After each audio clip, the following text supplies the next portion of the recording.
Now, imagine a time before DVD box set reissues of classic shows, before online video streaming and the internet enabled fans to share their enthusiasm. Back in the 1970s and 80s, if you missed your cult TV show, then there was nothing except the novelisation. Many of Doctor Who's best episodes were lovingly recreated in prose, often by the original writers like Terence Dicks, and with memorable artwork on the covers of velvet-coated gentlemen battling Cybermen or monsters. Now, 7 Doctor Who novelisations from the original range by Target Books are being reprinted, and some of the original artwork is on display at the Cartoon Museum in London. Award-winning actor and writer Mark Gatiss has played a villain in Doctor Who and written some of its recent episodes, and he was one of those who devoured the books in his youth. I took him to the Cartoon Museum to find out how much these books shaped a generation of dreamers and writers like him.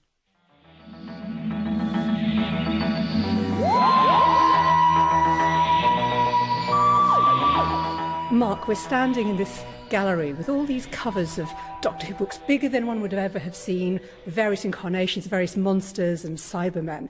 What did they mean to you, and why did they mean so much to people who read them? Well, it's extraordinary to see them like this after all these years. You know, I was so used to them in just small book format. See the actual original artwork and see the detail. It gives me a kind of Proustian rush. It just takes me right back to being a child, and what these books meant was a huge amount, because they were little capsules of Doctor Who adventures that we had no prospect of ever seeing, because they were from the distant past, i.e. 8 years before, something like that. But then the encapsulation of them in these wonderfully technicolor and sometimes quite lurid covers. This one here is the second one I ever got, which was Doctor Who and the Daleks. This is with William Hartnell, the first Doctor. Yeah, and a cover by Chris Achillios. And I was so frightened of this picture that despite the thrill of reading the story, I found it easier to sort of, just look inside than to look at this picture, because Hartnell is so imperious and frightening on this. And looking at it now closely, I can see what I was scared of, because he was a very different looking Doctor to the one we were used to at the time, which was John Pertwee. But this wonderful combination of things, and the colours on the Daleks and the slightly off TARDIS, and the flames coming from the Daleks, something we never really saw. It's fantastic. And you sort of look at it now as a piece of work, and obviously this huge blank at the top where the logo would go. It's a very different thing designing a book cover to doing a sort of piece of artwork. There's a couple around the corner from the Patrick Troughton era, which I think mean a lot to you. Briefly describe this one here. This is The Web of Fear, one of my favourite stories, which has recently been rediscovered after all these years. And I remember this book so particularly. It had a gorgeous purple spine. Anybody of a certain age will know.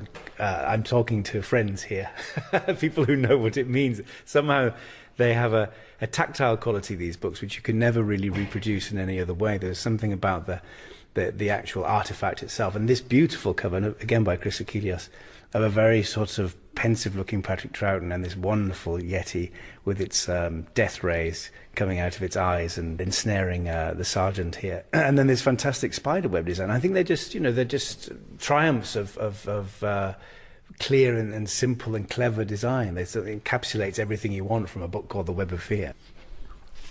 Seeing the happy faces all round him, the Doctor shook his head and smiled, his bad temper forgotten. Forgive me, all of you. You weren't to know. You see, it was such a splendid little scheme. I've managed to switch off my Yeti guard and reverse the polarity on that helmet thing before they brought me in. The intelligence wouldn't have drained my brain. I'd have drained the intelligence. Instead, we just got a gigantic short circuit. Then where's the intelligence now? Asked Anne. Did we destroy it? I doubt it. It's back floating around in space somewhere. The Web of Fear was a set of episodes that disappeared as well, so the book is a record of TV scripts that were lost. Well, they still are. I think it's under 100 now, but they were wiped by the BBC, and so for many years they were the only record. Despite the fact that several of them have come back, these books still are. And Terence Dicks, who wrote a lot of them, was probably the last person to see these episodes before they were wiped, because he was shown them in order to familiarise himself before he wrote the novelisations. So they are still, they're precious artefacts in every sense, really. And in terms of who wrote them, how many of them were written by the original TV script writers, and how far is the writing of them significant? I think you said you can tell writers like you who grew up on the books because of the way you speak now. Yes, anyone who uses the word capacious is a target book fan. You can spot people who understand, who are the we, who will talk about people having an old, young face, which is always the description of John Pertwee's Doctor. What struck me talking to and reading about science fiction writers who grew up on them is how powerful they were. And A.L. Kennedy talks about having to put the books of the cover down, the psychological fear that the monster might escape from the cover. And Amal El-Motar, who's a Canadian fantasy writer, was given the books to read as a child, having never seen the TV series On Holiday in Lebanon, and just thought they were great adventures in their own right. I think that's a magical story. I love the idea that someone might just think they were a series of sort of slightly eccentric space adventures, and then go, there's a what? A TV series? That's a wonderful story. But I can completely understand that. They meant a huge amount to so many people. Now, of course, all the old available episodes that there are have been lovingly restored. Everything's on DVD. Almost everyone claims to be a Doctor Who fan these days, which must be quite frustrating for people who live through those lean years. It might be hard for some people to understand why these books had the power and the influence they did on minds like yours. Well, it was the scarcity factor, the fact that those episodes weren't available to see. You had no prospect of ever seeing them again. As I say, many of them are still lost, so they still have that quality. But it wasn't just about filling in the gaps. It was just about the approach to them, the original idea of them, which was to provide escapism for children who obviously were fans of the series or who weren't. They were their own thing. That's what's also rather magical about them. They are spun off a TV series, but the approach was very particular, that you could actually expand on it. There's a lot of good in-jokes, and there's a lot of extra stuff. Malcolm Hulke, who was one of the great writers of the original series, novelised my favourite story, The Green Death, the one with the maggots, which we all remember. The environmental disaster on the John Pertwee in the 70s. The Green story. You do remember these things. Turns of phrase, wonderful, rich vocabulary for a kid to get their teeth into, and also, I suppose, just the beginnings of sort of social conscience. And I learnt my entire moral code from the Doctor, and I've never shifted. If you had to pick one cover here, which is the one that transports you or has the most power, which would it be and why? Can you describe it? I think of the ones here, and there are far more than I expected. I thought they might have just disappeared.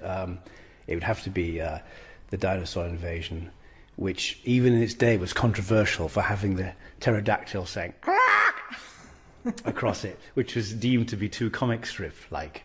But he had this wonderful thing of combining the colour painting with a sort of almost sort of pointillist black and white illustration. There's something, I don't know what it is, but the two things sort of shouldn't work, but they do. And of course it's got Big Ben in the background and an Apocalypse Now sunset. It's London and the Doctor in his cape. What more can you possibly want? Mark Gatiss, who was rushing off to film the new series of Sherlock. The 7 novelisations are out now in paperback. Doctor Who, the Target Books artwork, is on display at the Cartoon Museum in London until the 11th of May.